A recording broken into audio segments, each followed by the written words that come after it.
हवस और हवस की नीयत से हट कर देखो, औरत से अच्छा दोस्त कोई नहीं। सारी दुनिया के मर्द अगर अंधे भी हो जाएं, तब भी औरत का पर्दा वाजिब है। मर्द अगर वफा की ठान ले तो कभी भी रास्ते में छोड़ कर नहीं जाता।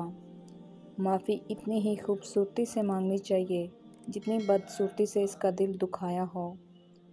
बेहतरीन मर्द वो है जो इज़्ज़त के मेयार को अपने घर की औरत और बाहर की औरत के लिए यकसां रखे। किसी के दिल में मोहब्बत पैदा करके इसे छोड़ देना इसे कत्ल करने के बराबर होता है। जब मर्द औरत को बेटी के रूप में जान लेता है तब वो खौफज़दा हो जाता है, क्योंकि उसे कभी रब की बात और कभी वो औरत याद आ जाती है कि दुनिया में हर चीज़ का मकाफ़ाते अमल है। माहिर नफ्सियात का कहना है कि दो किस्म के शौहर बीवी को कभी भी खुश नहीं रख सकते। बीवी सारी उम्र पछताती रहती है। पहला वो जो हवस का पुजारी हो, दूसरा वो जो बीवी से ज़्यादा दूसरी औरत को अहमियत देता हो।